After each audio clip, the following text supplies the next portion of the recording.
And we are live, and it feels good to be back for real after being gone for almost 2 weeks, which was never the plan, right? It was supposed to be leave out on a Wednesday, be back on a Monday, and it turned into a much longer expedition than we had planned. Though I did have a blast out in Vegas in more ways than one, and but it's good to be back. And it's also good to be leading off a brand new month. Tick tock, the clock ticks for us all. We've entered February, which means 1/3 of the first quarter is gone, moving us into a February of fours. We have four of all the days in February this time. I think it happens like once every 800 and something years or something like that. Not that it matters, but it's fun to notice things like that. What are we going to notice today? Well, we're going to notice that stupidity is everywhere. If you saw the title of today's episode when you came into the live, the power of stupid on display. In the thumbnail graphic today, we're not really talking much about the people in the thumbnail graphic today. It just seemed like the right graphic for today's episode. It's the United States Congress depicted as a whole bunch of clowns with no real line in between the parties at all, either by design. I along with AI, designed that image a long time ago for a different show, but it fits today because there is a lot of stupid on display today. And we're going to be talking about a ton of it. I promised that I would talk about the Alex Pretty shooting once I got more information. Got about as much information as I think I'm going to get anytime soon. I've got an opinion. It'll probably piss everybody off. Too bad. My opinions are not formed for the purpose of making you happy or sad. They are not formed to appease you or to piss you off. They are formed because I take logic and reason and put it together and do the best I can with the information that I have. And like I said, this one will probably piss everybody off. And sorry, I guess, but I'm not sorry because you tune in for the truth as I see it based on my opinion. And my opinion also will not set any policy. So I don't know why some people get so wound up in the ass about it. Then I'm also going to talk about the Orange Man, Cash Patel, Pam Bondi, and some other people like DHS Barbie saying some shit about the Second Amendment that really pisses me off. That also will have no impact on policy whatsoever, but most of you will probably at least agree on that. And we'll talk a little bit about special libertarians that continue to claim that actually deporting all of these people is going to bring in the New World Order and a mass surveillance state, but no way of explaining how that works. People have said I've changed in my views. I'm going to make a case for you that I haven't changed shit about my views of things like illegal immigration since I started this show all the way back in 2008. Since I was here for all of it, and some of y'all that tell me how much I've changed weren't. Maybe I'm the one we should listen to. I don't know. Virginia voted Democrat and instantly gets 50 new taxes and tax increases. They're outraged by it. Yeah. The Democrat Party in Virginia ran on affordability. That's the big catchphrase because, of course, nothing's affordable today. So they'll just say, we're for affordability. But then, like, well, we're going to tax you on everything that exists. We're going to have an existence tax in Virginia now. Not quite, but damn close. And then I might give you, like 7 reasons the left is completely miserable right now. And this makes me happy. All 7 of them make me happy, by the way. And then we're going to talk about who the future belongs to today. What are the characteristics of the people who own the future right now? Specifically, if you're younger than me, because, I mean, there's only so much of the future left for people like me. We're old now. We're all gray and shit, right? But, you know, we're going to talk a little bit about Gen Z today. In a good way, especially Gen Z males. What does the future look like for the Gen Z males that are willing to own the future in spite of what's going on? What does this fourth turning look like? Because that's where we are today. We're in a fourth turning. I know some of you don't believe that because you've been waiting for World War III or whatever you thought it was going to be. But what if I told you you're sitting in the middle of a world war right now and you just don't recognize it, and it might get worse or better, and we don't really know. We'll talk about all of that today and more. Before we do, let's go ahead and hear from our sponsors of the day. Sponsor of the day number 1 today is JM Bullion. Now, everybody wanted to buy silver when it was $110 an ounce, and now it's like 70, and I'm not buying it now. It's the same shit over and over in every great asset class, right? Everybody ignores it when it's cheap. Everybody ignores it when it's mid-priced. It goes up super high. Everybody buys in. it drops back to something that makes a lot more sense. Nobody wants to buy it. Same with gold, same with Bitcoin. Yeah, over and over and over again. Though the gold bugs and silver bugs did get a little wake-up call to how markets work with volatility quite recently, it's still a great place to invest some of your money. And I recommend you check out JM Bullion for that, where you'll get the best pricing available from anybody online for the same silver or gold, which is the entire point. All your orders will ship free. I can talk directly to the president, and they even do a discount for larger purchases from members of the Member Support Brigade. Next up today is Canine Academy. That's Joel Riles. You can find them at canineacademy.us, where you can learn to discover your dog's superpower and train yourself to train your dog. You can even take a really cool free course that is called the Problem Solving Library. You can take that for free, get a feeling of whether or not Canine Academy is for you. If it is, you can sign up for the other courses. If not, hey, it didn't cost you anything and you probably learned something. Check it out today at canineacademy.us. With that, let's I want to say get into it, but let's hold up just a second. I want to just remind you guys about something that I didn't get to give you guys a good reminder of leading up to it on my way out of here. And then I wanted to give you some reminders as it was coming up when I got back, but I didn't get back till Thursday last week. And that, of course, is Nicole Sauce's LFTN Spring Workshop, which is the dates are April 23 to 25.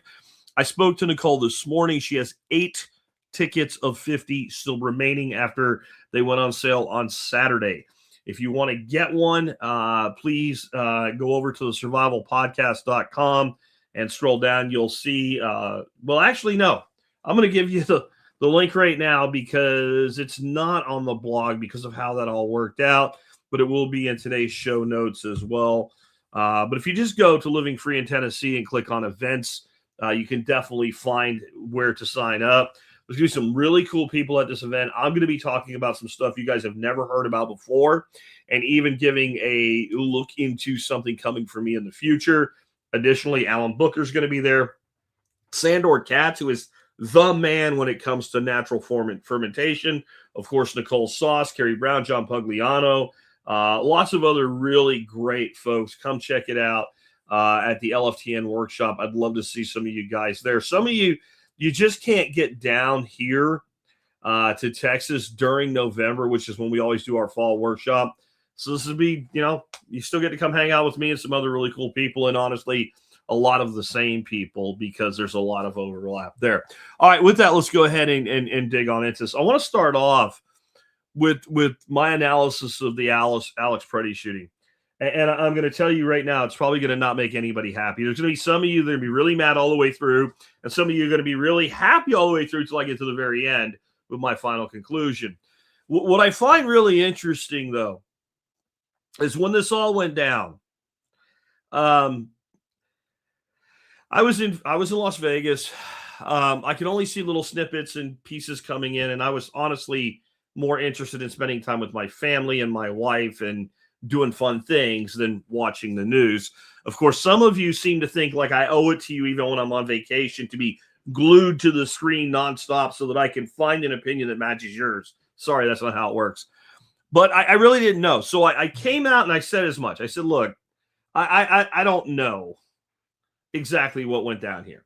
I haven't seen enough yet, but I'm not going to jump to either side on this. But I will tell you that I think taking a gun to a protest is not the smartest thing in the world to do. But once you've done that, engaging physically in an altercation by your own choice with law enforcement while you're armed, that's really stupid and can lead to things like getting shot. Not saying it should. I'm saying it could. Well, then I was told I was a bootlicker and all kinds of bad words and names and shit that just bored me, honestly, because a person who attacks someone for saying, I'm not sure yet, guys. I'm way out here. I'm like watching rock concerts and hanging out and going to magician shows and stuff. And I'm not really in the game right now. So hold on until I can get a look at it. And then, of course, when you're attacked by either side at that point, well, the people that do the attacking, well, they look really stupid. That tells me all I need to know. Those are not serious people, and I don't care. So now let me be attacked for my actual opinion rather than my absence of one due to an absence of knowledge, right? like being a responsible adult. So first of all, Preddy was not some really super great, wonderful dude that was, God's answer to bad things or something, who was just trying to defend a woman who was being attacked for no reason at all. That's all bullshit. The guy was an agitator. He was in at least one other major altercation with law enforcement. And based on the pattern of behavior of those two instances that we have video of both, probably a lot more. That doesn't mean he should be shot. That's what it is.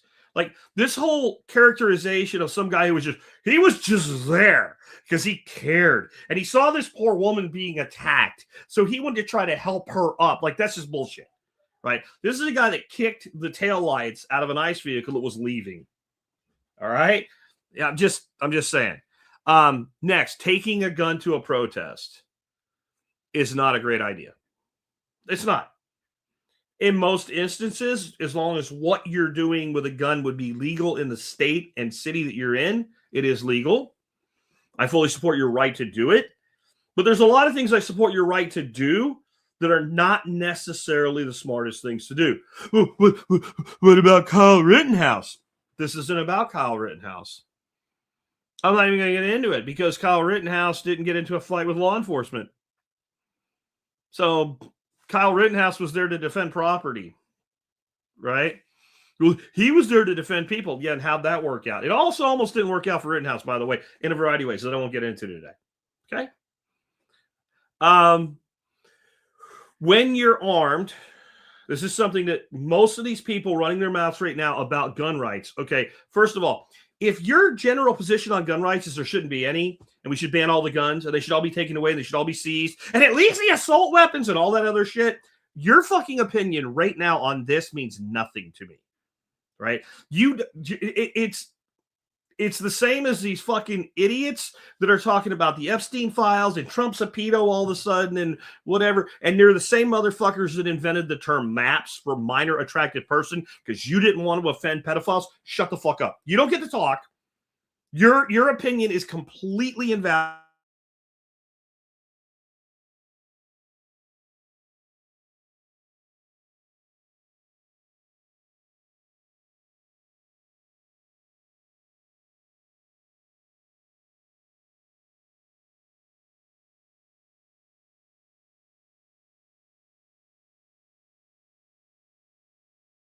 Here, you don't get to be like the people who are complete atheists, but will wear the Bible.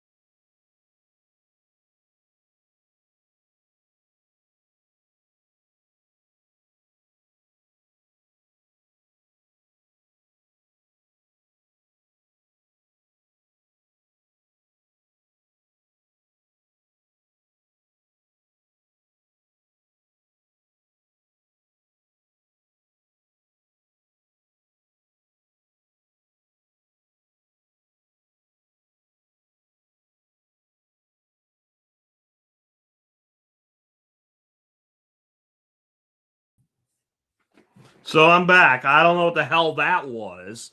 Anyway, what I was saying is you don't get to go around and act like the people that do this to Christians all the time, where like you're an atheist, Christians are stupid, whatever. But then whenever it fits, you'll wear the Bible like a skin. I put all those people in the same category. You hate guns, you hate gun rights, but now he had his constitutional right to shut the fuck up. You don't get to do that. I don't know if it has anything to do with YouTube, by the way, people out there that are saying that. I think it has to do with StreamYard because of some things that happened on my end that tell me that's the case, right? So anyway, like I don't have any sympathy for anybody in that world that wants to start talking shit now about a thing that they've always hated and all of a sudden they like it now because it benefits them. Shut up. And I do that to the right too. You don't get to do this whole, I'm going to flip it around and pretend I'm an advocate for this now because it benefits me. But when you are armed, you are held. And again, you don't know this if you don't know anything about being armed, especially if you've never taken any courses on it, especially like concealed carry courses and things like that. You're held to a higher standard of conduct. You have a higher standard of conduct when you are armed. That's just plain and simple. In fact, in states like Texas, when you go take the course you have to take to get a concealed carry permit, they tell you now that you took the course in of itself, you're held to a higher standard because it is expected that you know these things. And one of those higher standards of conduct is not getting into physical contact when it's of conflict, when it's avoidable. That's one of those standards. And that doesn't just apply to law enforcement.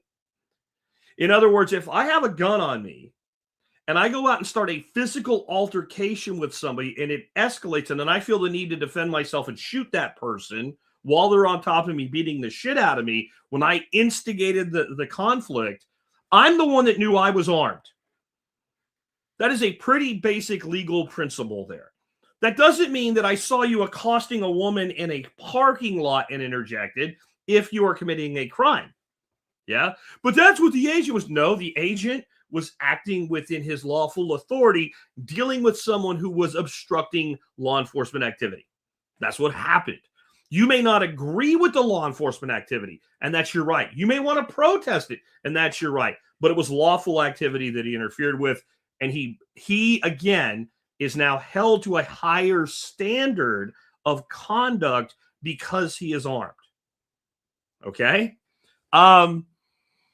Starting a conflict while armed with anybody is dumb, but doing it with a Leo which is a law enforcement officer for you simple-minded people, really stupid. It's really stupid. Shouldn't do it. It's a bad decision. All right? However, this is where everybody that's on my side right now gets very upset with me.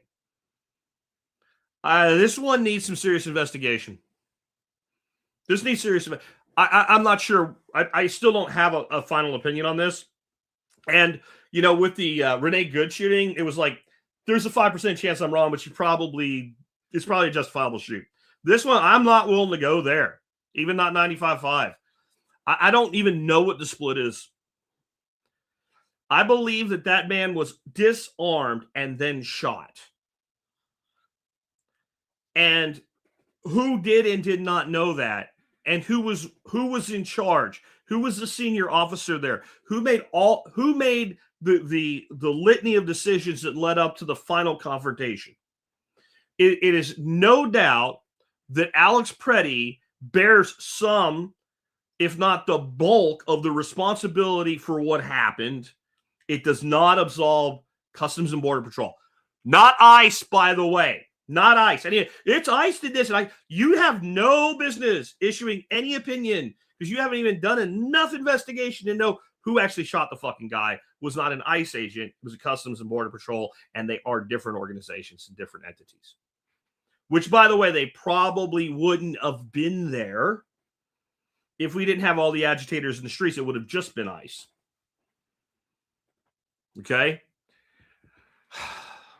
But what you have to remember, no matter what, when you're looking at this is the goal. The goal by the organizers that are actually behind all this, the people that are funding it and the people that are training the retards in the street how to act, their goal is to get the retards in the street shot, killed, beaten, tear gassed, arrested. That's their goal. Their goal is to get more people killed. I know that's hard to accept because you're not a sick, fucking twisted person, and you wouldn't do that, but they will. The entire goal here is to create in your head, your tiny little brain, a vision of this is what deportation looks like. What you're seeing on TV is not deportation. And when you see somebody get arrested and thrown in a car because they blocked the car, pushed an agent, whatever, right? They're not being deported. I'm an American citizen. They're trained to say that because they're creating this illusion, right, that this is what deportation looks like. No, this is what an organization tasked with the deportation of illegal aliens interfered with by a bunch of leftist lunatics looks like. And that's the goal. The goal is to make you think that what you see on TV is ICE and its daily operations the way it normally operates. And it's not. So, what should be done here? Deep, honest investigation. Will that happen? I don't know. I can't promise that it will. I don't run fucking DHS. I don't run ICE. I don't run Customs and Border Patrol. I don't run the FBI. But to me, this one isn't so clear cut. And you can have the person who ended up becoming the victim be responsible for 60, 70% of the altercation. And it doesn't take law enforcement completely off the hook. Could it be that if you do a fair investigation, which has to start at least 10 minutes before the event and right up to the event, that you come up with there's nothing here to prosecute or to do any kind of disciplinary action? Sure. Is that my gut? No. I think there were mistakes made by the government agents here. The question is, how much of the responsibility do they bear? Now, again, like I said, that'll probably piss everybody off. But you know what you call that? Fair and balanced. Actual fair and balanced. Because I'm open to, just like I was open to the concept that, like, I'm 95% that the Renee Good shooting was a good shoot. Morally, legally, ethically. Tragedy, but I got 5% that maybe I'm wrong. I've got, 10, 20% that maybe I'm wrong about somebody being culpable here other than Alex Preddy.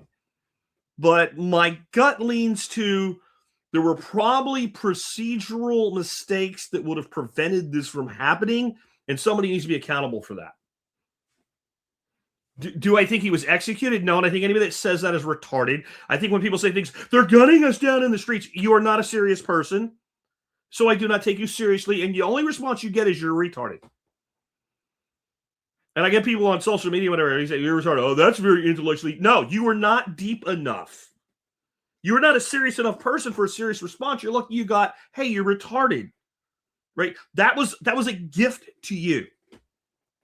Because you're not a serious person. And when people say things like that, not serious people. When people talk about they're deporting Americans, you're not a serious person.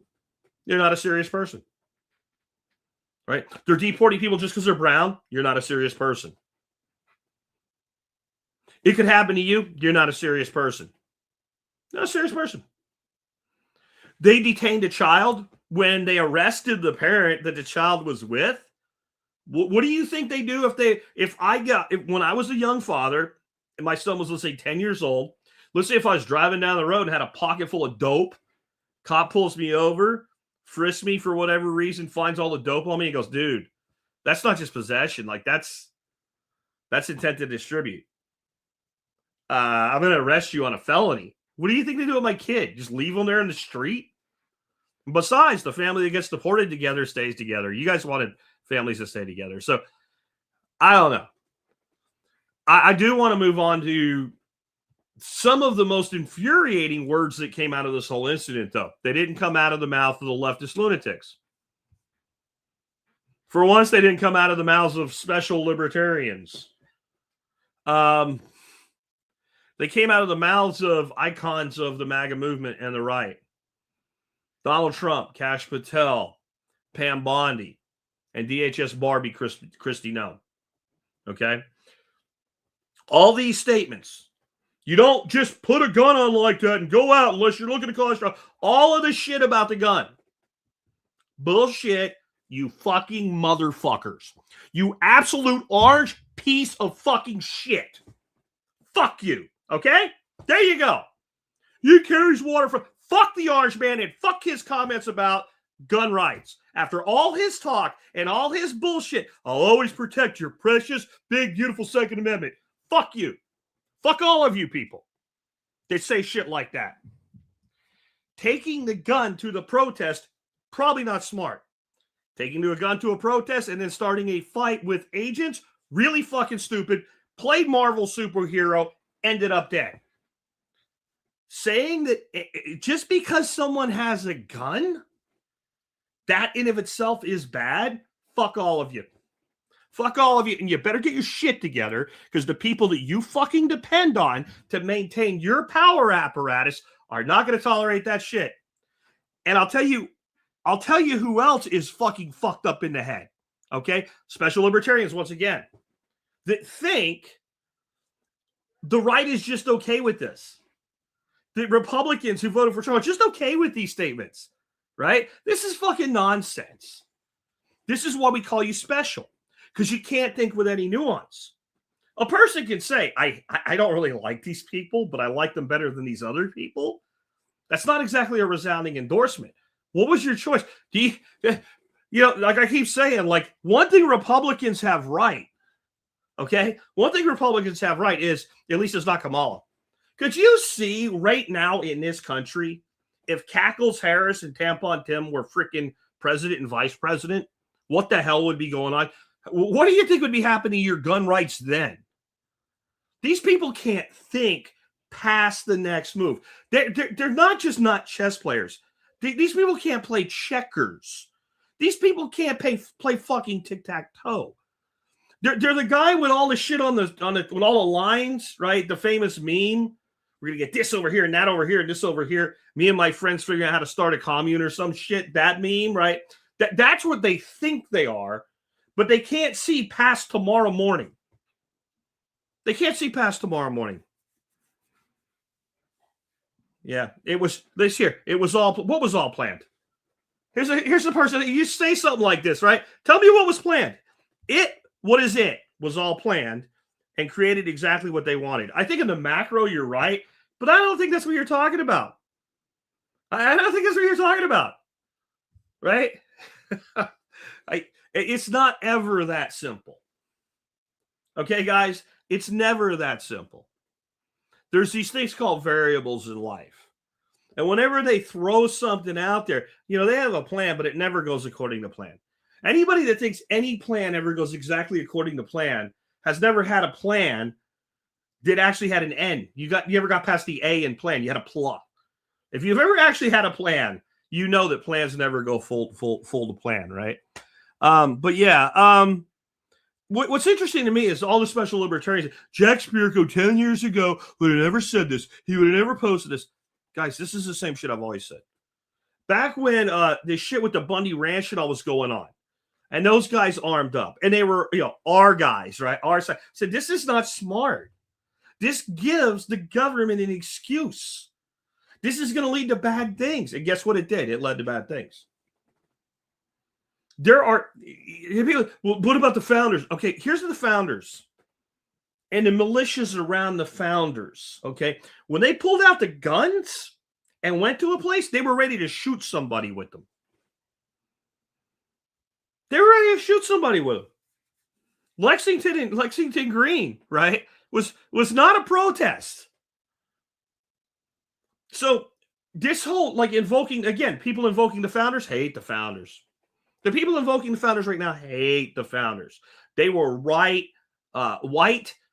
rich, cisgendered, awful, patriarchal, slave-owning Nazis before there were Nazis, right? You don't get to. I'm sorry, I don't have any time for people who motherfuck a thing until such time as they can pull it out and cuddle it because it benefits them at the moment. You either are for something or you're not for something.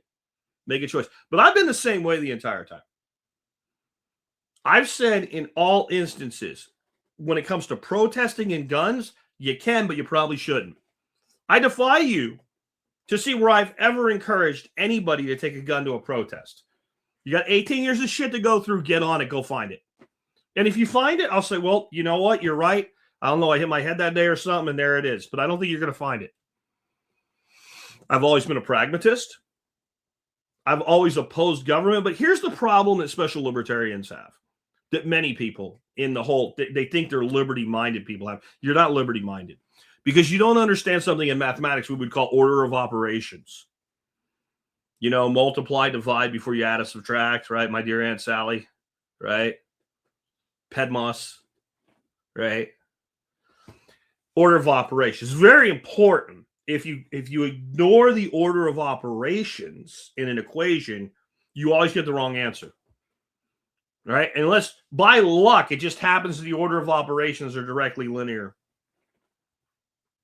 But in a complex mathematical equation, order of operations are important, yeah? Okay. That's how dismantling a government works.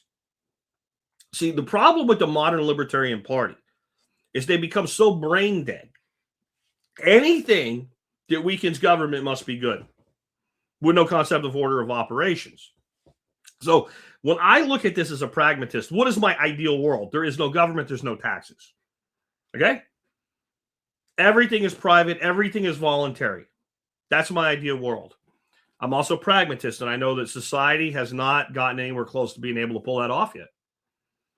So then I say, okay, well, within that framework and that desire, what does a federal government that is as least a problem in the lives of American citizens look like? And that would be a government whose primary responsibility is the security of the nation on a global level. That does not mean having bases all over the world. That means, like, this is the United States. These are our borders. If you come inside our borders, we will fuck your ever-loving world to shit. You don't get to do shit here unless we say so. This is our country. We own this country, and fuck you if you don't like it. Yep, I'm fine with that federal government. And only what is necessary to make that happen. Okay? Libertarians want to live in a world where we don't have any taxation. Everything is voluntary, yada, yada. You know what you don't have in that world? You don't have a welfare state. You don't have a welfare state. People come here because the border's open in that world, and you know what they get? Fucking nothing. They either do something to contribute to society, or they starve. Okay, you have to have order of operations. If you take away the border and you leave all the rest of the mechanism of control inside those borders, then the power of government over people gets bigger and not smaller. Right? If you give me a chart of all the things the federal government can do, and you say, make a list of how they should be disassembled and be taken away, the last thing I get to is the defense of the homeland, the borders. Now, again, that does not mean, hey, we need a base in 120 countries, right? That doesn't mean that. It does mean that we do need to look after our freaking borders of our country, period. And you cannot ignore, you can't start on the wrong end, right? You can't start with subtraction on a complex mathematical formula instead of starting out with parentheses, right? you got to start the way that the system was designed to work. And if you go back to the time of our founders, then you'll find that the federal government's mandate was mostly that: facilitate commerce between the states, deal with international negotiations, defend the country. That was pretty much it. That I would take. Is it perfect? No. Is it better? Yeah, a lot. And this is who I've been. I quoted fucking Oliver Wendell Holmes in like the first 2 weeks of the show. The right to swing my fist ends where the other man's nose begins. I've quoted founders of this country from the day one up till now. Just because I would like to see our country become even more free than what they envisioned doesn't mean that what they envisioned wasn't more free than what we have. I don't understand how anybody doesn't understand that unless you just don't want to.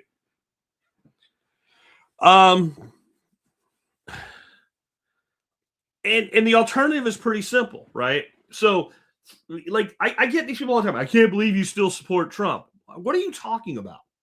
Did I tell anybody to vote for the guy? No. You say he's better than the other side. Uh-huh. Yeah. Well, when you have a choice between two, one's better. If you're upset with that, then what you're telling me is coconut tree is better. Get the fuck out of here. Right? And in general, Republicans are scum. And I'm not talking about Republican people. Republican politicians are scum. And then Democrat politicians tend to be scum minus 40. Scum minus 40. Think I got to go with scum here. Don't want to, but think I got to go with scum here. That's kind of what I'm left with. And the people of Virginia decided they didn't need to do that. No, we're going to embrace scum minus 40. So they completely swung their state. They went with Democrat majorities in their legislature and a Democratic governor. And now what are they going to get for their time? 50 taxes. I didn't say a 50% tax increase. I said 50 new taxes and tax increases. Yes, these guys, here's what they want to add taxes on or increase taxes on where they already exist. Virginia Democratic lawmakers in Richmond introduced more than 50 new taxes and tax increases this month during the General Assembly session. Taxes on concerts, counseling, electric leaf blowers, Amazon deliveries, DoorDash, Uber Eats, and guns and ammunition are among a flood of proposals for Democrat majority in Virginia General Assembly introduced. And you can keep going and read more, but there's a total of more than 50. These people campaigned on affordability. You know what's happening in Virginia right now? Virginians are very upset, including the Virginians that voted for these people. Fucking suffer. Suffer. Pay your taxes, bitches. Go ahead. You decided that scum negative 40 was better than scum alone. This is what you get. This is what you get. You wanted to do it, suffer through it. New York City with Mondami, fucking suffer through it. You chose this. You retards that elected that retard with SSRIs in Seattle, suffer through it. The Portland retard y'all elected, suffer through it. The Minneapolis retard mayor who thinks he's going to fight ICE, suffer through it. You deserve what you've done. You deserve to live with your choices. These people constantly elect these idiots, constantly bemoan what they do after they get elected, then scream no kings while they put people in who lay 50 new taxes on top of them. I got no sympathy for your ass. Now, I think you guys think, well, if Jack was in charge, man, he'd just lay waste to Minneapolis. No, I would leave Minneapolis the fuck alone. The way Minneapolis has behaved, I would back off Minneapolis and I'd put a fucking wall around it. You know where you're going to show ID to get the fuck out of there. That's what I'll put a wall. And you think I'm kidding? He's a totalitarian. For this, yeah, sure. Sure. You can just stay in that fucking shithole or you can leave. But on the way out, you're going to stop, talk to a man who's going to go, hey, you know, you're not supposed to be here anyway. The fuck out you go. See, I have no problem. This is something I don't think people understand. I can be a libertarian. I can be a voluntarist, and I can still be pro-deportation. I don't care who gets deported if they're here illegally. If I fuck my taxes up by 25 cents, the United States federal government will make my life fucking miserable. And these people come here in violation of the law when they get here, and they're handed goodies and handouts and put into a protected class of citizenry. They commit crimes and are put right back on the streets with no bail. No. Out. Come through the front door or get the fuck out. I'm going to take your libertarian card. Go the fuck ahead. It's not worth a fucking thing anymore. You know it? I'm not even calling myself a libertarian anymore. Because the Libertarian Party destroyed itself. By 2015, they headed into woke zone. By 2020, they're full-on trans-tard woke. And now it's just it's like Democrats have the oppression Olympics. Who can be more oppressed? The libertarians have become who can be more libertarian without any concept of logic and reason behind it. So I don't give a shit what you do on that. But do you want good news? Who wants some good news? There is some good news. There's a lot of good news, and it makes the left miserable. The left is miserable, and the left being miserable makes me happy. I'm going to give you a bunch of ways the left is losing miserably right now, and it's making them even more miserable. Number one, their holy temple is dying. It's being destroyed. The holy temple of the left. What is the holy temple of the left? Academia. Academia. So I have been saying for years now, some of you have been around long enough to know when I say years, I mean over a decade. The college system in the United States is a scam, and it is falling apart, and it is going to be unrecognizable by the 2030s. How long have I been saying that? Okay. Here's an article out. Just came out last week. I held on to it for when I came back. Up to 25% of U.S. colleges may close soon. Brandeis president warned. So this is a major organization's president stating about 25% of colleges in the United States could soon close. And I'll tell you something, no one's really, I'm not going to say no one's talking about it, but it's being very talked about in a very small way. And I don't think anybody's making the connection as to the larger implication as to what it means. And it is that many states are now looking to their two-year colleges and going, we have to do something to lower the cost of education to the next generation because, well, colleges are dying. And that means that college graduation numbers are going down as well. And we built this whole Ponzi scheme saying you needed one, and now people can't get one. So what does that look like? So we need to do. So what they're doing is they're starting to propose allowing community colleges, two-year universities to issue four-year degrees. Now, this is going to cause a huge conflict between the four-year universities that have tolerated these community colleges up till now. They've always, have you ever noticed how they always build jokes into popular culture and stuff like that about people with, you got a degree from community college, right? Community college, like you look down on because you went, but you're not stupid and you didn't piss your money away for your first 2 years, but you're stupid because, I don't know, you got the wrong tag on your jeans, basically. Well, they're talking about allowing that to go to a four-year thing, and there's no reason why it shouldn't. None. There's no reason why college, for most things, can't just be on your computer at your house. The artificial inflation of the cost is ridiculous. Textbook, housing, we can make it all go away, digitize everything, unless it needs to be done in a lab or some sort of real group collaboratory environment. You know, like you're going to medical school or something like that, okay. But most of the shit, like you have a degree in human resources or information technology, 90% of that shit can be done sitting behind a computer. Just like your job will be after the fact, by the way. And most of what you'll learn when you actually start doing your job anyway. And the company that hires you has to first train you to make you fucking useful. So why not? But the colleges are being decimated. And the colleges in the middle are the ones that are going to get hit the hardest. 10 years from now, people are still going to want to go to Harvard, Princeton, Yale, Stanford, UCLA, Berkeley, etc. Okay?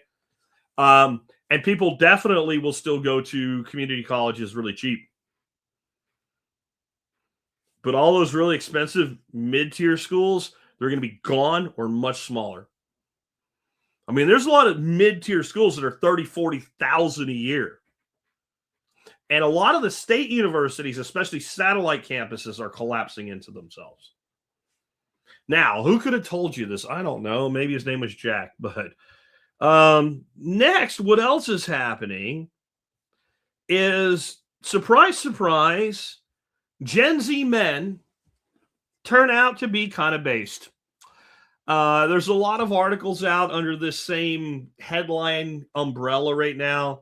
I've seen it on UK, like the Mail and the Guardian, MSN here, Yahoo News, various repetitions of this headline, though written by other authors, not necessarily Amelia Hansford, who I'm sure it's just a joy to be around, okay, who wrote this one. But the headline on MSN News is, men under 24 are returning to homophobic views of past generations, studies suggest. Now, first of all, we learned a long time ago, listening to Uncle Jack, that when something ends with experts, you know, comma experts say, or comma study suggests, it's usually bullshit to begin with.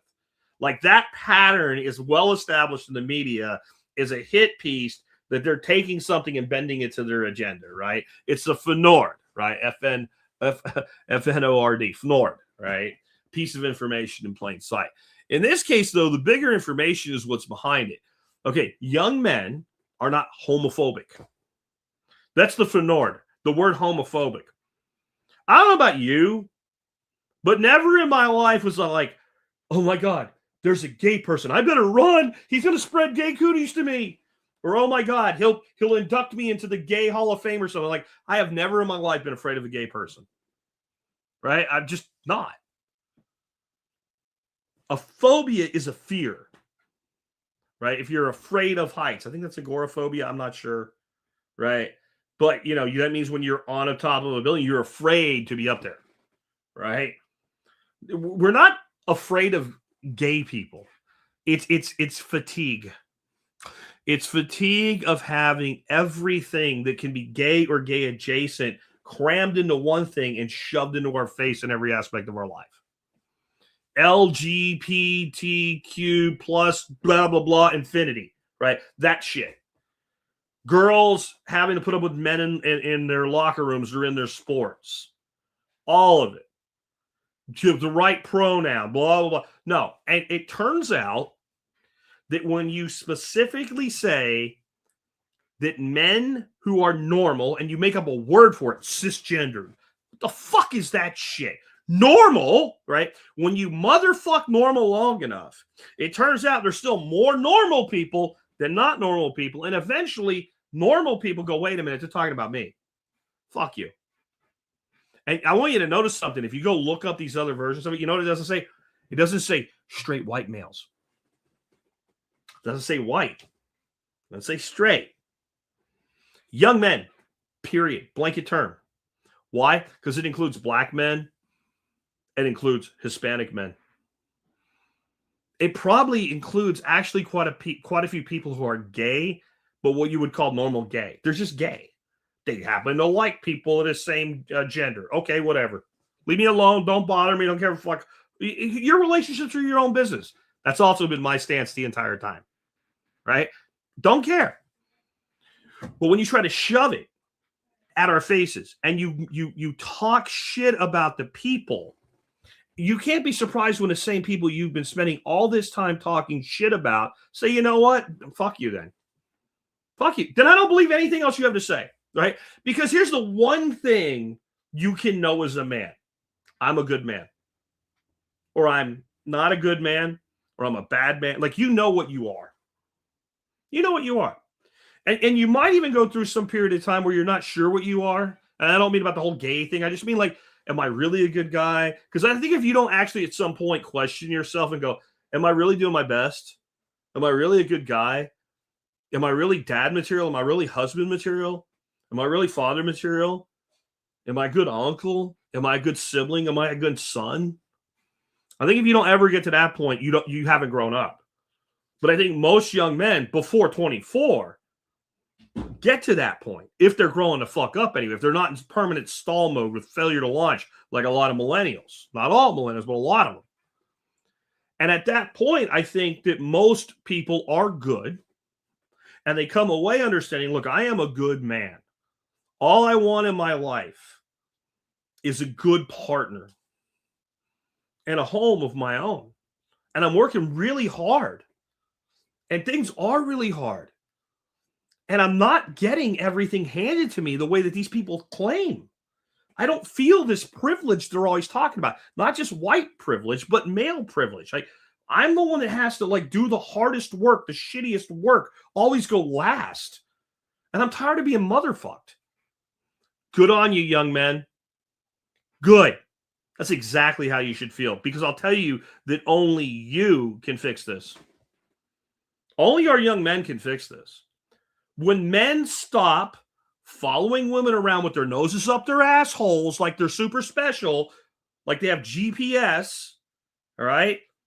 You figure it out for yourself what I'm talking about when I say GPS. I don't mean satellites. The first word is golden and the last word is syndrome. Yeah? You figure out what the P means, right?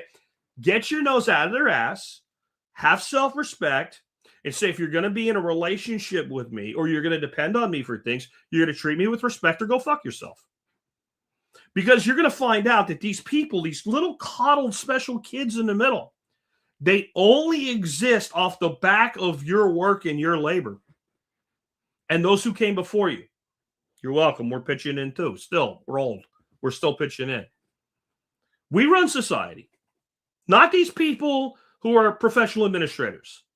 Not these purple breathing retards. We run society.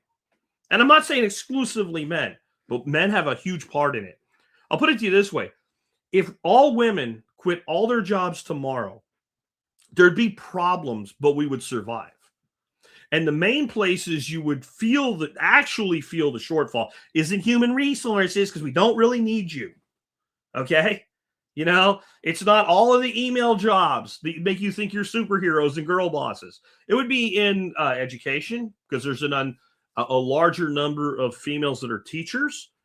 It would be in medicine, and it would be mostly at the caregiver level. We would have the two biggest problems, right?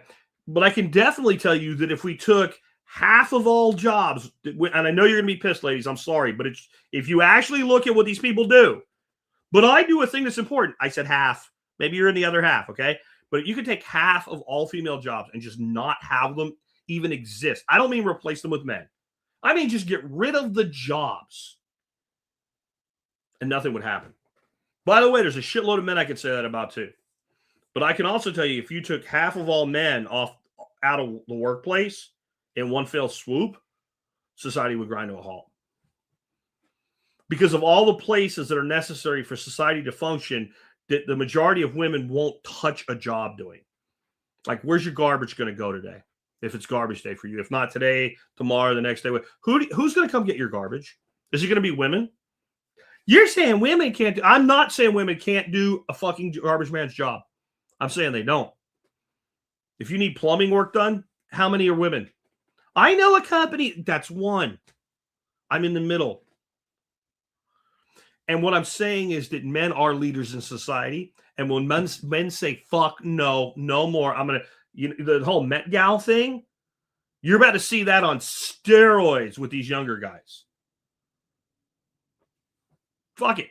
When you're ready to respect me, we can have interaction and a relationship. Until then, I'll just look out for myself, and I think I'm going to be okay. That's what your 24-year-old needs to be thinking right now. By the way, that's a good mindset for young men in general when it comes to dating. That's a great mindset. Top Cone says firefighters, less than 25% are women, 40% are EMS. Okay. And if you take all the admin shit out of that and you take active hands-on people, I bet you those numbers even get worse. I bet you the numbers get worse. How many of the women in firefighting are lesbian deputy chiefs and things like that don't even have a lot of experience in firefighting? I'm sorry. There are jobs that women in general do not want to do. And men do those jobs, and those jobs are critical to society functioning. And what do? We devalue the men that do those jobs. The pipe fitters, the electricians, the people that run excavators and build roads, right? The people that defend your country. There's women in the infantry. Tiny. Again, you're over here pointing on the bell curve at the 1%, and I'm sitting here at the 76% in the center. This is how things work. And young men, if you want respect, you're going to have to demand respect. If you don't do it, it's not going to happen. What else is the left really miserable about right now? Well, their little experiment with telling us we have 10 years to act on climate change is now 37 years old. 37 years old. I'm not making that number up. I have a link today in the show notes if you want to go look at Flashback 1989. UN, that's the United Nations, we'll talk more about them in a bit, issues 10-year global warming tipping point. This article is from 2015, and it says the United Nations in 2015 is once again issuing a tipping point deadline by which humanity must act in order to combat global warming. And it says we have 10 years. They gave us an 8-year warning in 2007. And again, we can trace this all the way back to 1989. And then we got a 10-year warning in 2000. You see the problem. See, the problem here is that people are waking up to this. I'm not going to say there's not a lot of really stupid people out there going, climate change. It's not what it used to be, folks. It's not. It's dying. It's dying. And you know, you had almost 40 years on a 10-year warning. That's a pretty good run. That's a pretty good run. But this is going away too. And this is something some of these people have dedicated their existence to. And I think what we're seeing from the left here is what it looks like when people have no religion or God or spirituality in their life, and they're the kind of person that has a hole because of that, and they need something to fill it with. But since they can't fill it with religion or faith or spirituality, they fill it with a cause. And it has all the hallmarks of religion. There's an apocalypse coming, and we're the chosen people that are here to prevent it. It's the same thing. But when someone just like starts tearing all your temples down and you realize that your religion was all built on lies, it hurts. And so the left is very miserable right now about the fact that they're losing the ability to control society through the climate change narrative. And I know some of you are thinking, what do you mean, Jack? They're still, no, they're not. No, they're not. If I go back 15 years, while certain things were definitely less insane than they are today, especially on the trans-tardism, when I turned on the TV, I probably heard, unless I'm watching like a cop show or something, you know, a sitcom or whatever. If I was watching the news, I probably heard climate change once every 5 minutes. I would say like half the guest applications that I just didn't even respond to were people that wanted to fight climate change. Climate change, climate change, climate change, climate change, climate change. I spoke at one permaculture event, and the first email I got about people coming in for the event used the word carbon like 14 times, and it wasn't for carbon 14 dating, and it wasn't because it was an element that we used for permaculture. It was to save on carbon. Basically begging people to carpool from the airport. I haven't heard shit like this anymore at all to that level. Because, and those of you that are still true believers, when this is what I'm going to get back. When will it be enough to admit you're wrong? How many times does 10 years to act have to come and go and nothing meaningful happen before you admit that you might be wrong? Well, here's the thing. No matter where you are, a lot of people have gotten there now. There's fatigue in a lot of things. You know what finally took society back from the COVID narrative? Fatigue. They even use the term COVID fatigue.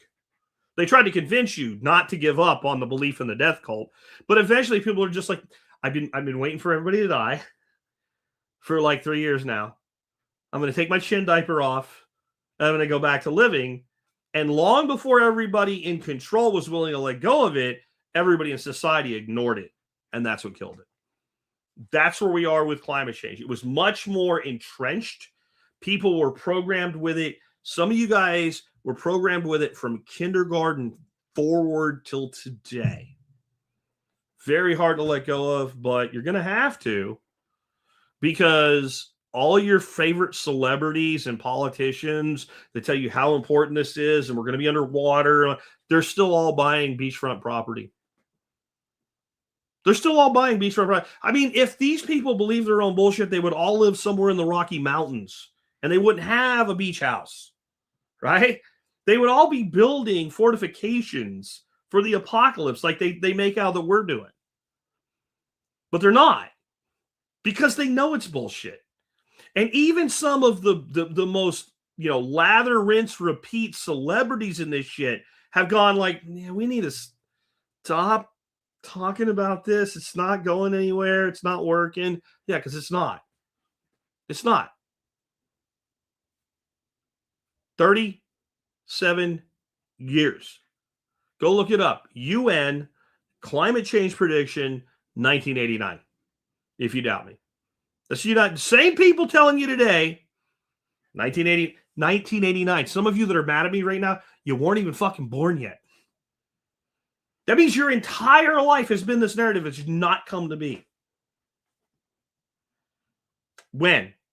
Is 50? I want to know from somebody that still believes in it, when? How many years? 37 isn't enough. Is 40? 3 more? 40? Right? No? 50? How long before you give up on this? Or at least admit that it's just an article of faith. Again, you've probably plugged something in your heart with it. Then what I call the left second wind. They're aging into obscurity. Of course, I mean the boomers. I don't want to offend boomers because there's a lot of great boomers. The actual difference between boomers is and Gen X is we were young during the technology flip and they were established already. That's it. We grew up with the same fucking childhood, guys. Right? All the shit Gen X is like, mocking millennials for not doing, like drinking out of the hose and staying out till like, all boomers did that shit too. All. Okay? But the boomers were the first generation that was really pulled into the holy temple of university of liberal academia. And they were the ones sent out to march in the streets, sometimes for lunacy, but often for good causes. And they want one last hurrah. That's why there's so many of them out marching for this illegal alien bullshit and all. They have no idea what they're doing. They have no idea what they're doing. Most of them are Democrats because their parents were Democrats and their parents were FDR Democrats. They really don't understand what they're pushing for or what they're asking for. They just know Orange Man bad. Right? That's all they know. And they have been the easiest group to influence in history because they're just sophisticated enough to be tuned into the technological aspects to condition people, social media, but they're just old enough to not really understand how it all works. So they're extremely susceptible. Plus, as we age, and I'm sure I'll get there too, most of us at some point become a little more fearful. We fear losing what we have, that's Social Security, and we become easier to manipulate as our faculties go into decline. Boomers, sorry. That's where you're, and we'll be there soon. People like me, as gray as I am, I'll be there soon. I understand. But the first boomers are going to hit 80 this year. That does not mean all boomers are 80. That means the aging edge of the demographic. The oldest boomers are turning 80. And you start to really lose impact in society by the time you're 80. I would say about 75. Now, there's a lot made of the senior vote, and that's the vote, but actual influence on society, making decisions for companies and things like that. With the exception of a few people that kind of hang on as CEOs and stuff like that, well into their 80s and some even into their 90s, the world is run by middle-aged people. And so this whole cohort that seemed to do everything it could to burn it down on the way out of corporate America with DEI and shit like that, you're aging out of influence. Guess who's taken over those senior positions, even though they say we're not? Gen X. Gen X. Yeah, we're going to go scorched earth. I'm sorry. And older millennials too, by the way. Your Zennials, they call them. Like the millennials that are technically part of the millennial cohort, but they have more in common with the people that were their older brothers and sisters than they do their younger brothers and sisters. Those people, yeah, fixing to go scorched earth. They say Gen X is really a bunch of slackers. And 330 odd of the Fortune 500 companies have Gen X CEOs now. You couldn't say that 10 years ago, but you can say that now. More than 50% Fortune 500. In fact, it's more than 50% of the Fortune 1000 are today run by Gen X. Just because we're not presidents doesn't mean anything. Okay? We're taking over. Just because that's how things work generationally. As we move into a fourth turning and we turn back and we look at our Gen Z and Gen Alphas that, we're saying, don't listen to your millennial parents about this shit. Listen to grandpa. Listen to your great uncle. And this is making the left miserable. The second wind is aging into irrelevance. And I don't say that with any joy because, again, the older I get, the more I know my day is coming too. But it's true. Next up, their whole vegan church is collapsing. This is everywhere right now. This is on the Telegraph. The collapse of the vegan boom. Restaurants and retailers ditch meat-free dishes as shoppers' demand wanes. Here's the thing. People didn't go vegan. They liked vegan as a thing. They liked it like getting a bumper sticker. Like, I'm going to go out once a week and have Meatless Monday, right? Or I'm going to go to this new chic vegan restaurant or something. Until people realize, like, this sucks. This isn't how I want to live. I mean, huge vegan influencers have been busted eating hamburgers over the last few years. But the whole thing's falling apart. This became really important to the left simply because the right was opposed to it. Most people on the left are not vegans.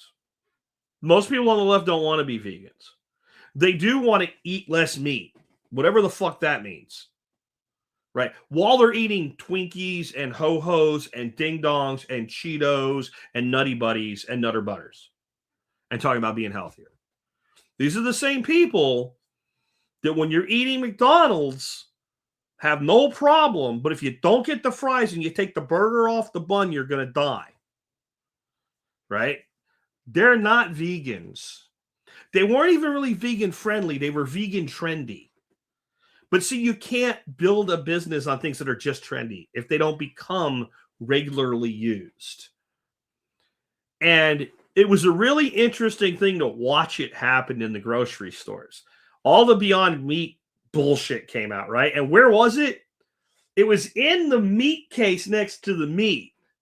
Turns out that even though it's made of plants, it doesn't last forever that way. So we watched it go from the meat case to the freezer section. And then we watched the freezer section that had it shrink. Why? Because first of all, if you're going to be a vegan, you probably don't want to eat that shit.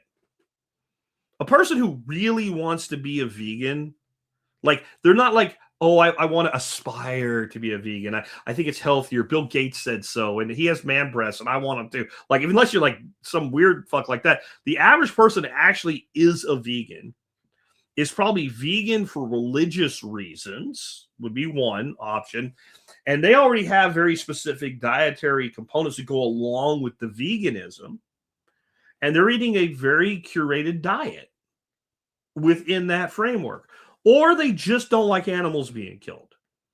And what eventually happens to those people, because they're in this sea of abyss, right? And they grew up in a culture eating meat and all, most of those people become vegetarians. And I've always said this, I have never had a problem get along with vegetarians. Vegans and vegetarians are very different.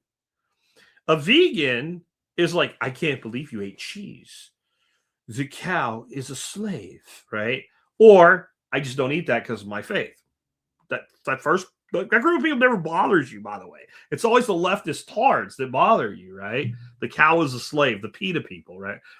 Vegetarians go, the cow needs to have the milk come out. Whether the calf takes it or we take it, it's cheese.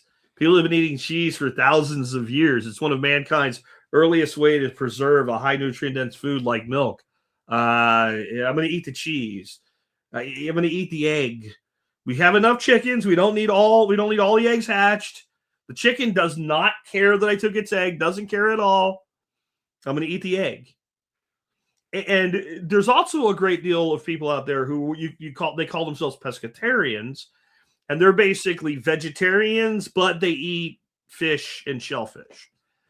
And I actually respect that group a great deal, because I understand why most of them are that way. Most of them are not that way for purely health reasons. They don't like to see animals suffer and hurt, and they don't want animals killed for their own use. Okay, I disagree with you, but that's fine. I completely support your right to feel that way. And if they are a logical person with an actual education, they know that fish and shellfish lack a prefrontal cortex. And with that lacking, they're okay with that particular organism's life being ended for food. And if you don't know what that means, look up what it means that a fish doesn't have a prefrontal cortex. Or something at even a lower stage like an oyster or a clam, right? You know, a bivalve doesn't have, they don't have a lot of things. Just leave it at that. So they're miserable because they're losing their church of veganism, they're losing their church of climate control, and they're losing their holy temple of academia, among other things. And I'm going to tell you that TV shows and things like that are actually, well, they're starting to reflect this change. And I want to show you something. Hopefully, I'm not going to get demonetized for it. But Budweiser has leaked its commercial for the Super Bowl this year.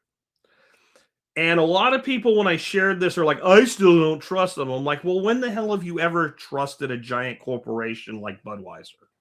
Because I didn't, right? It's not about trust.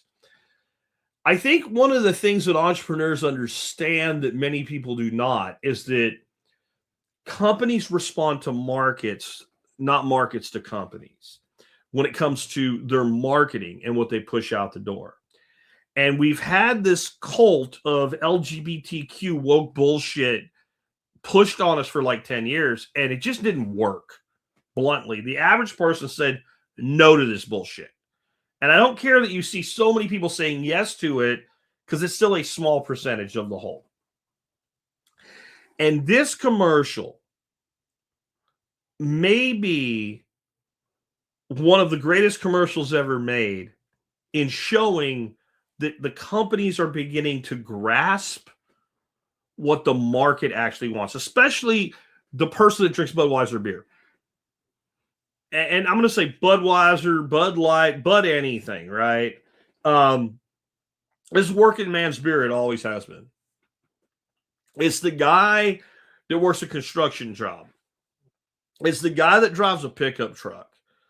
It's a guy that when you ask him what he wants to do on his weekend, he wants to go hunting or fishing or go to a NASCAR race or something like that.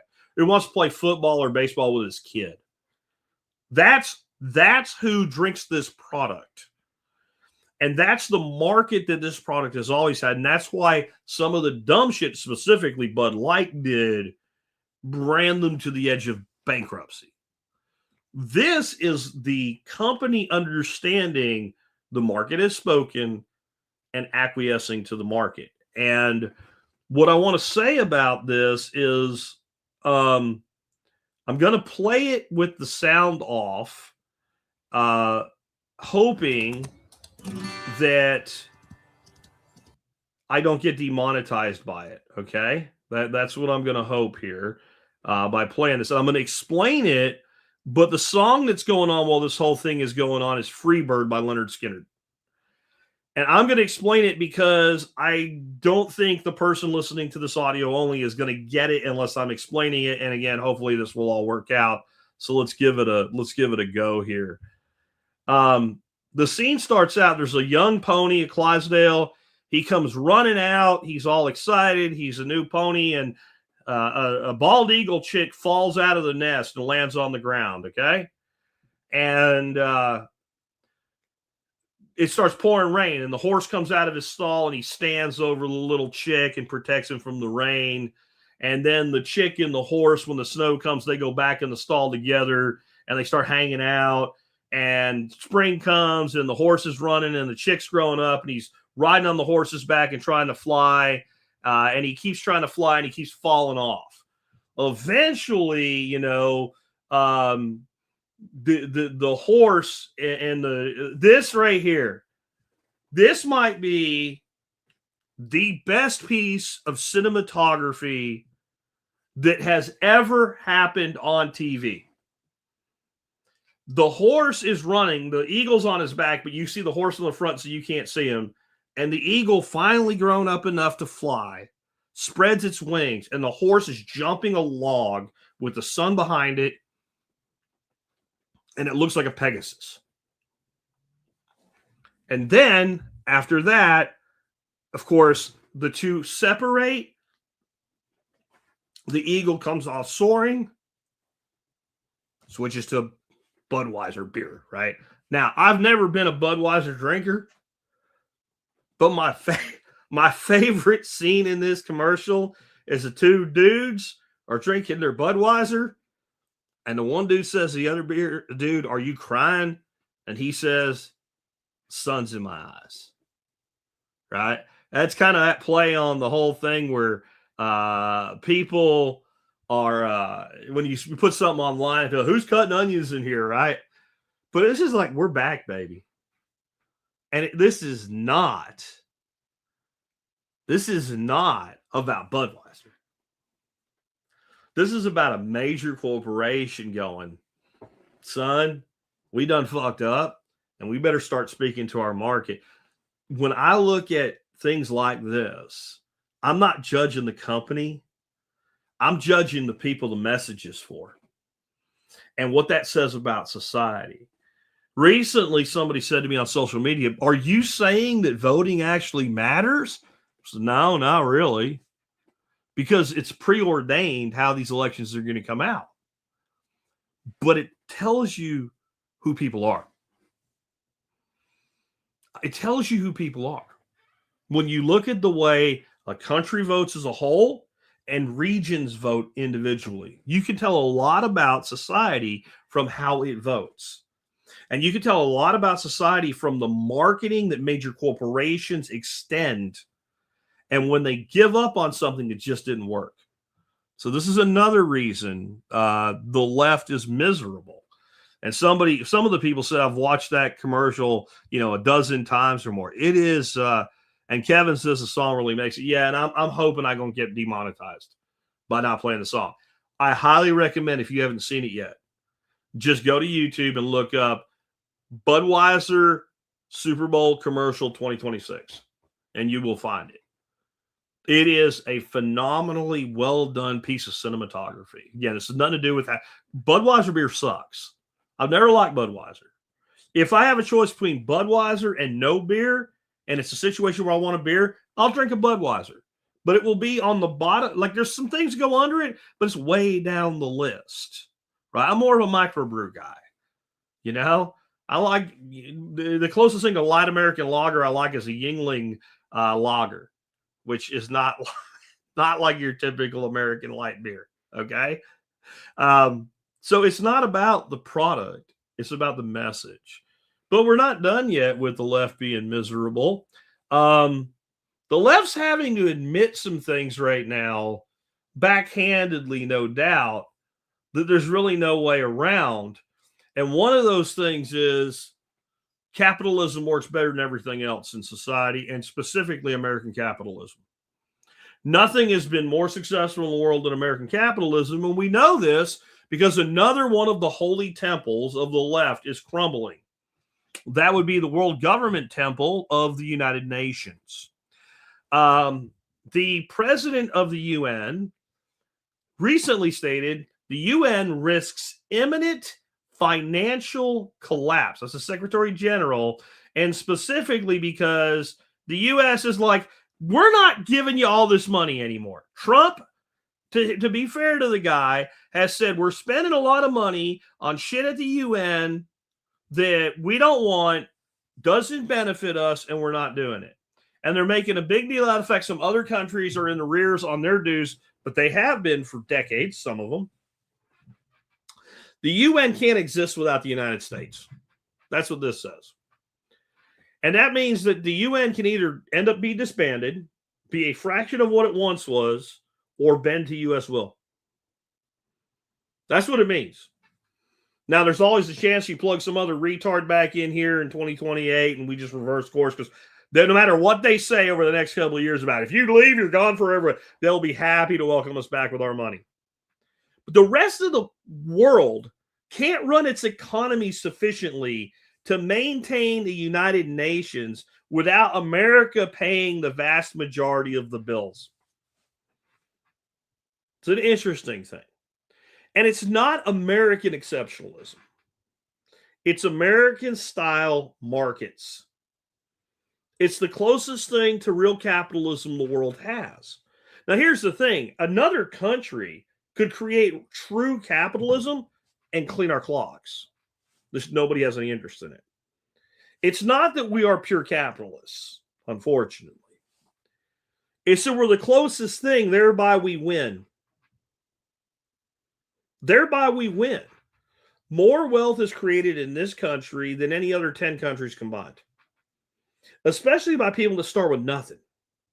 For all the talk about caste systems and class systems and wealth and privilege, there is no country, and there never has been a country, where more people start with dog shit and end up affluent to wealthy than the United States of America as it currently sits. If you are a leftist, I can't tell you what a destroyed temple that is. Because you've had enough time now. There's been enough people that tried socialism and what you call real socialism, whether it be your freaking utopia bullshit that went to hell in Venezuela or Cuba or Scandinavian socialism, whatever other words you come up with, Democrats, whatever. It hasn't worked. It hasn't worked. It just hasn't. It's failed everywhere it's been tried if you compare it to any place where they didn't do it. And the less socialism you have, the more prosperous a country as a whole is. But there's poor people. There's poor people everywhere. There's full-on socialist countries and 80% of the population is poor. There's full-on socialist countries and 50% of the people are okay. It runs the gamut. But what you know is when you have incentives, people follow them. And one of the incentives they have not completely corrupted in the United States yet is if you truly build something, you can prosper greatly. There's a lot of perverse incentives in this country, but that one is not perverse. Basically, the entire shift right now, and this makes the left miserable, is toward Western Hemisphere dominance, led by the United States. There is no country even close to the power and influence of the United States. Nothing is close. There's only two countries with true massive influence left in the world, and it ain't Russia and it ain't the United Kingdom. It's United States and China. Russia has a third of our population and 10% of our GDP. The UK exists as a power because of us, but the only country with undue influence other than the United States and China is Israel, because they have their hand up the fucking asses like puppets of many of our politicians, but they also exist because we make them exist.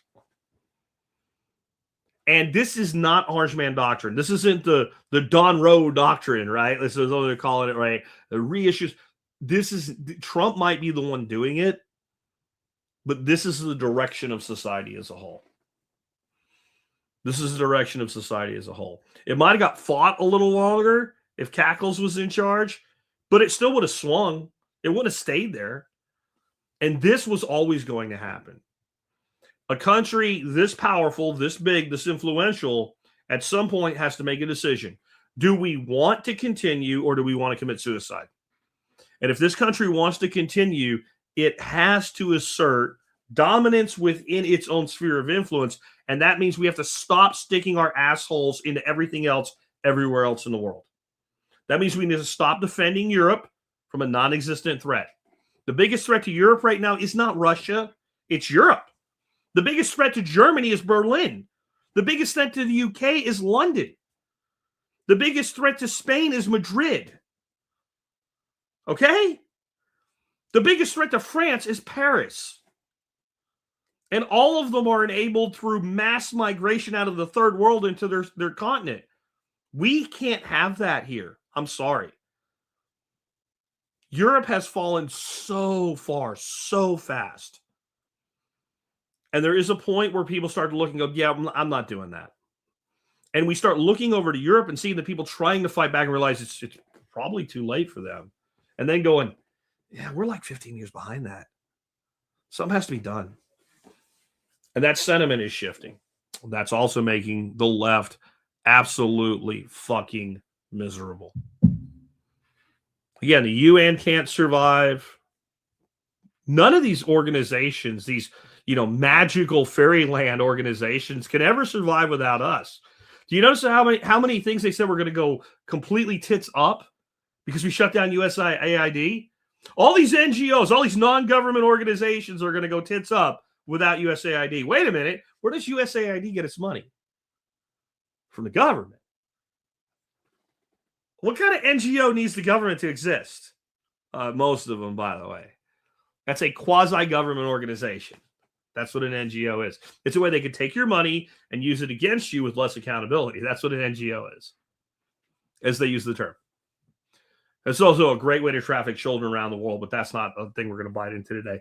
So then what does the future look like?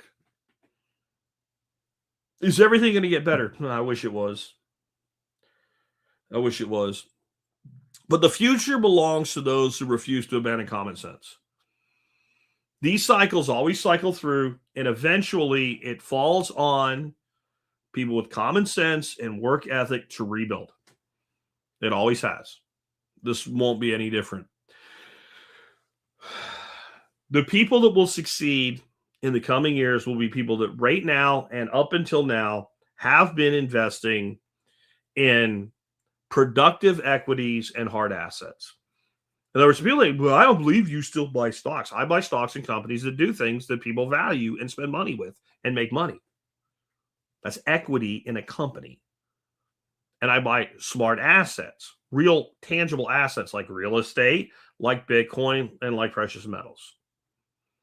That's not going to change. Now, I'm not going all in when silver's $115, and I'm not going all in on Bitcoin when it's $125,000 the first time.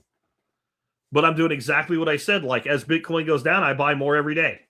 I buy every day, and when the price goes down, I increase the daily buy. Why? Because that's what I've always taught, and that's what's always worked.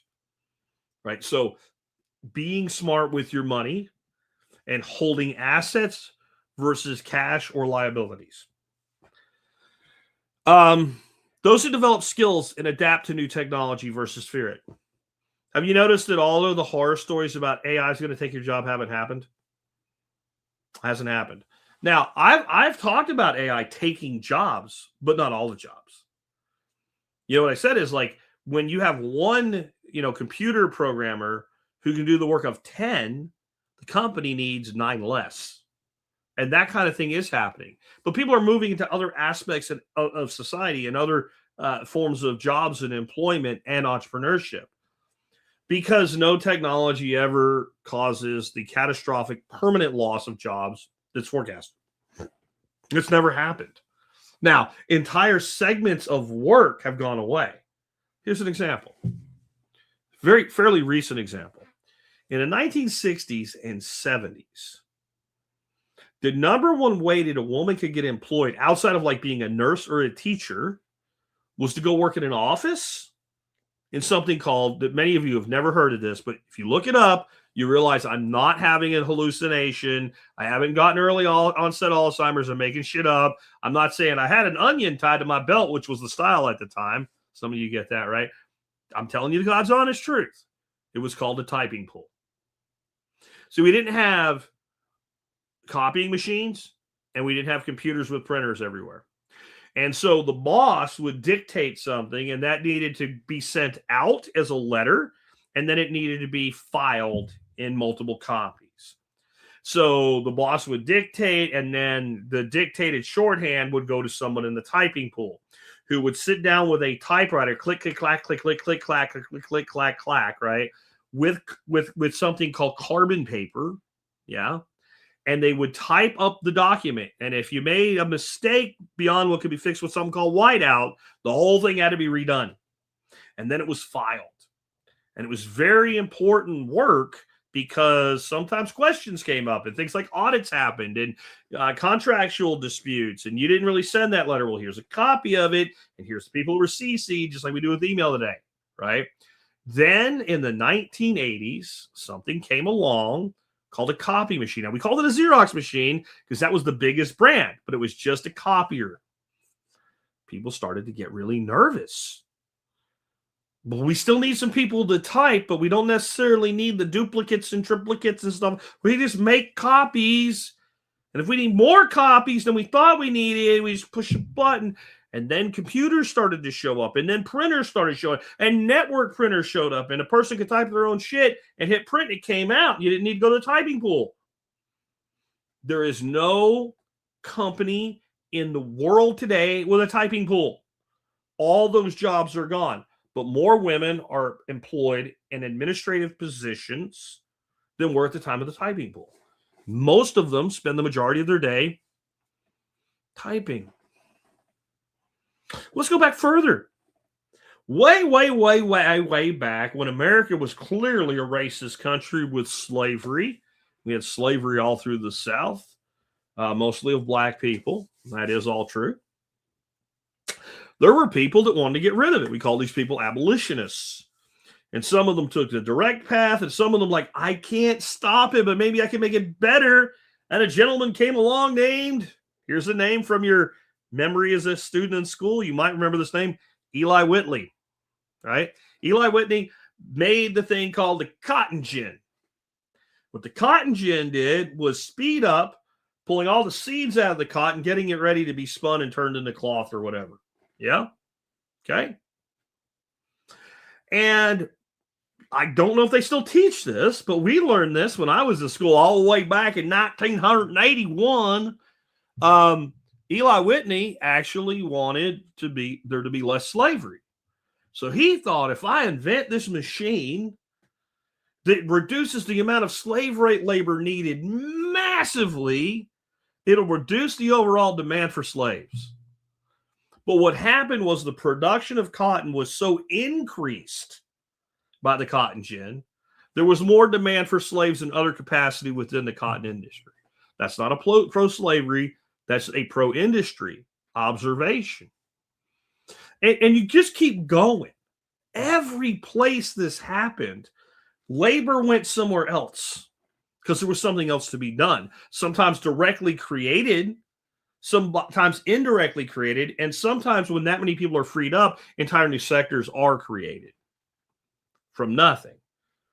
The first sawmills came out. The sawmen went on strike and started burning down buildings where the sawmills were. You know what a sawman did? The kind I'm talking about? The ones that made board lumber in a pit. So you take the tree and, you have a sawmill cuts boards out of it. Well, they would have a rip saw for cutting a long distance. And one dude would be in the pit and the other guy would be up on top of the log, two-man saw, and they would saw this board lumber. And they took turns because being in the pit sucked. That's where all the sawdust fell on you. So you did one in the pit, then your buddy did one in the pit, right? Nobody wanted that job. But when the sawmills came, it was going to put all the sawmen out of business. And therefore, we would have massive unemployment. By the way, that was like the 1600s. There's more workers in the lumber industry today, despite all the automation. In the end, we don't run out of jobs until we run out of problems. And if we run out of problems, we don't have a problem. So it's going to be about the people that adapt to new technology. You better learn to, I've said this for 3 years now, you better learn to use AI because it's being used against you every day. I point out 5 or 6 times a day on social media, this post was written by AI. I don't even read it. I look at the structure. I go, that's AI. But you use AI all the time, but you taught it to write. Yeah, I did teach it to write better, but I'm also collaborating with AI. I'm not leaning on it. But the reason I'm pointing it out is because the person that thinks they're helping isn't, because of how many people look at that and go, AI slop, and write it off immediately. You need to learn how to do these things from low-tech hard skills to high-tech hard skills if you want to adapt to what's coming. And as always, who will own tomorrow? Entrepreneurs. Entrepreneurs see problems as opportunities. Employees see problems as problems somebody should solve. When you're an entrepreneur and you identify a problem, it's a little exciting. When you start analyzing the problem and start seeing a solution to the problem, it's extremely exciting. Because I can't sell into a space unless the thing I'm selling is needed, desired, wanted in some way. I can't. Right? I either have to create like a lifestyle brand, like, the name on your ass of your pants or something, where people crave it because I've so marketed as proving that you're special, or your ass isn't really fat even though it looks fat, or you're rich, or whatever it is. Lululemon or any of these retarded brands. Like, there's that, or there is, this is actually like, because Lululemon does not solve a problem. And that's just one that's coming to my mind. Like, when we were in Vegas, we walked through a mall out there that's like most of these designer stores I've never heard of, ridiculously expensive. None of these companies are solving a problem other than rich women who think they shop for a living being bored. That's the only problem they solve. And generally, it's the man's money they're spending. Be mad at me, but it's true. Just go to one of these places and look at the people shopping. They do not have jobs. They do not have jobs, and they are not retired. All right. The old man is killing himself, and they're out buying Lululemon and other stupid shit. Right? That doesn't solve a problem. But if I come up with something that enables you to take better care of your lawn in a healthier way with less effort or cost from you, now you're buying something because you feel you need it. Right? If I can come up with a way to extend the mileage on your car, if I can build a better car, if I can build a better computer, if I can build a better communications device, if I can build a better form of entertainment, all of these things, people lack something, and you can fill that, you can profit from it. And again, I'm back to, if we have problems, we have jobs, and if we have problems, we have opportunities. That's who's going to make that work. And then those who take on and teach responsibility for their own households. And I mean across the board here. I mean, like, manage your money right. I mean growing some of your own food. I mean being prepared. I mean the people who during this last big cold front, their power went out for a couple of days and they went, yeah, okay. Those are people that control tomorrow. I mean, this is why the core of the Survival Podcast has always been preparedness. Because when you put those things together in your life that way, with redundancy, you tend to build your entire life with redundancy, and you tend to win at life that way. The person who designs their life tends to have a better lifestyle than the person who lets society design it for them. And I want to tell you, fourth turnings usually involve war. And I think we have a lot of people that have switched on to the fourth turning and the concepts of four turnings. And they're sitting here looking at this right now and going, we're kind of overdue for the turning. The last major fourth turning was the crisis in around the stock market crash, the Great Depression, and World War II. And that ended with the next high, which was the 1950s and rebuilding America in the 50s and 60s. And your fourth turning was due to happen around 2015 to 2025, and here we are at 2026, and there's no global war. And guys, we had a global scamdemic, a complete shutdown, an artificial Great Depression that was made more tolerable by technology and fiat money. We've had a war. I said this before. We had a war that went on for over 2 decades. The global war on terror.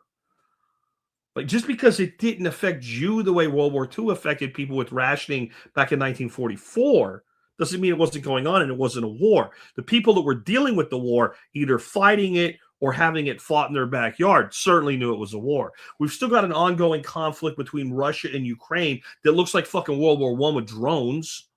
Okay? There's conflict all over the world. So if you're just waiting for a war, there's plenty of war.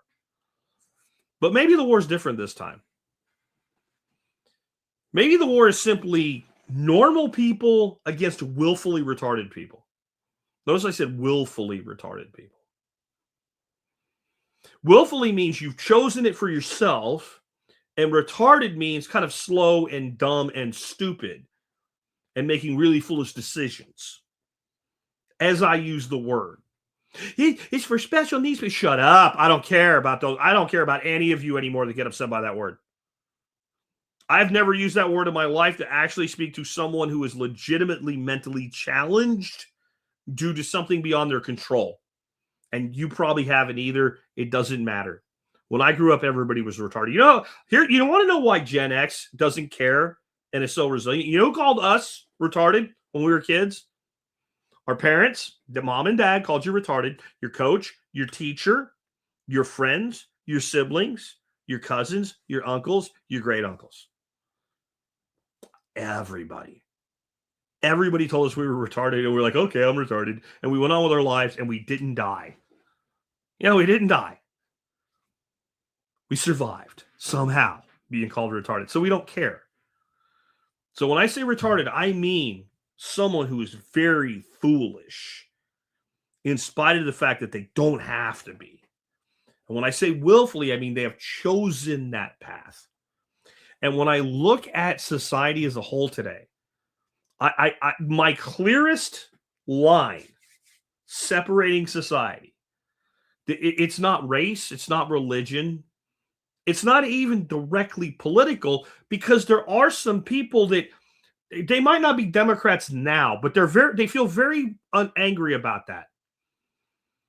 They were common sense 1985, 1990 Democrats, or they're younger people that's what they would have been if they had the opportunity. And they look at this and they don't know what, but the line I actually see is the willfully retarded and normal people. When you look at what they want, it doesn't make any sense. What benefit is there to society as a whole, to Americans? How is our life going to be better? How is the life of our daughters going to be better with all this transtardism? How? No one can answer that. Well, there's not that many of them. Then why should society bend to their needs? Right? Well, it's not fair. I agree. It's not fair to a girl who loses a scholarship or an award that she worked her whole life for because a man was let into her space. That's not fair. I agree with you. It's not fair. We just have different definitions of where the fair problem is. What is the benefit to this country of keeping people in this country who could easily be sent back to their own country who have in fact committed very serious crimes against this country? Where is the benefit to this country in importing people who are then given welfare? Don't tell me about the person that works at the taco truck or whatever. I'm not interested in that.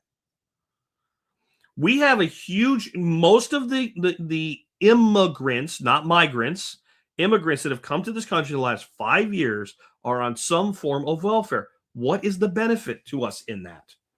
See, a normal, rational person doesn't see a benefit and says, maybe we shouldn't do it. A willfully retarded person, led by their emotion and their feelings and their desire to please everybody and to be pleased and to feel good about themselves versus analyze critically tough decisions, they don't care. They will cling to their willful retardism. I think that the most frustrating thing when you talk to true lunatic liberals is that you have to spend at least half the time explaining things that they understand, that they pretend not to understand, so that they don't have to have an actual debate. I don't think they're actually as dumb as they appear. I think they're actually, in a way, using a mental self-defense, like a psychic shielding. This is going somewhere I don't like. It's making me give up the thing that my feels is attached to, so I'll feign ignorance and stupidity, i.e. I will be willfully retarded. And so the real victory in the future is going to be the people that go, I'm not doing that. And if you want to do that, good luck. Good luck with it. Anyway, guys, hope you enjoyed today's show. I am back and on the attack, and we're back to regular stuff. And something we need to talk about is coming. And I would probably do the show tomorrow, even though I did a rewind about it. But it is probably time for another primer on seed starting and plant starting, because spring is going to spring really, really fast. Now, the giant rat with the buck teeth, known as the groundhog, Puxatawny Phil, he crawled out of his hole today, and he I guess he saw his shadow or didn't see it. I don't know which one it is because I don't ever put anything. But Puxatawny apparently told the dude in the suit and the top hat that it's going to be a long winter this year. Like, we're not going to get an early winter. I'm not so sure I believe that. That giant rat has only been right 40% of the time. 40% of the time. The weather guessers generally right about 65% of the time. I look at it this way. The country's a big place, and we might have an early spring here in the South, and you guys in the Northeast might have a late one. I don't know. I do know that one way or another, we're heading fast to need to start seeds, and a lot of that has to happen indoors. And so you want to get your seed starting system set up, your plant starting system set up. And some of the best lights you can use for that are made by a company called Barrina, B-A-R-R-I-N-A, Barrina. And my item of the day are 6 packs of their grow lights.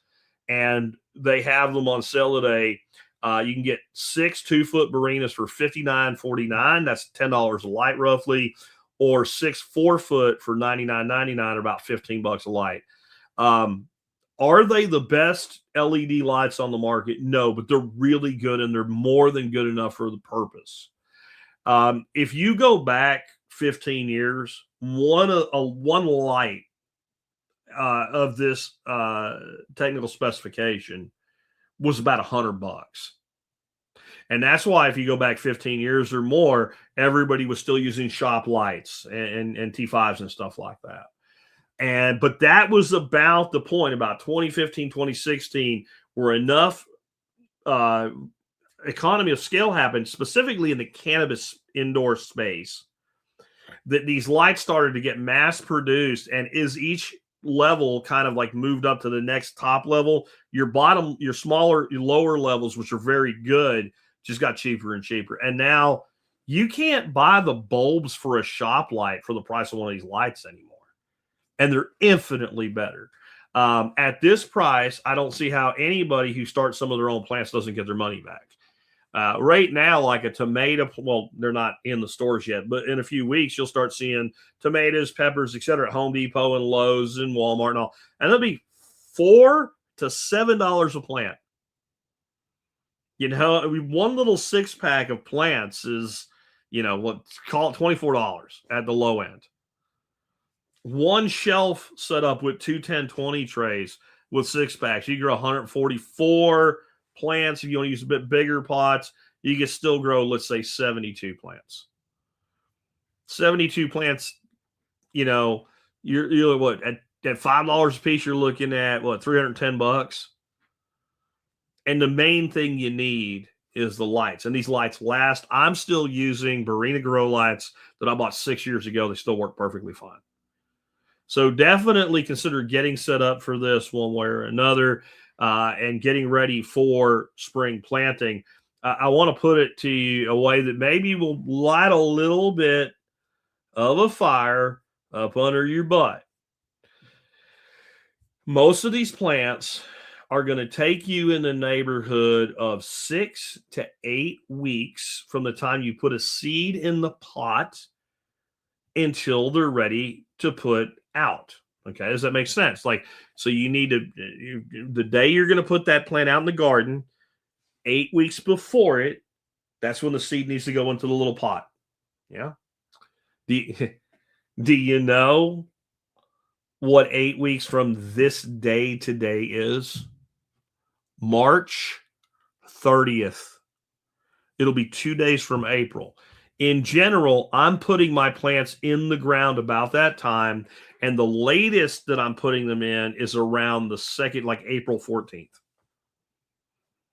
It's time. I know it always sneaks up on you every year, but this is one of the key ingredients you want is good quality grow lights. And at the price they're at now, there's no excuse to use second-tier garbage. Use the good stuff. Anyway, with that, I appreciate everybody tuning in today. I really didn't see questions coming in much. I tried to keep an eye on things. I do want to let you guys know that tomorrow is First Tuesday. You know what that means? Cole Shaws, John Willis.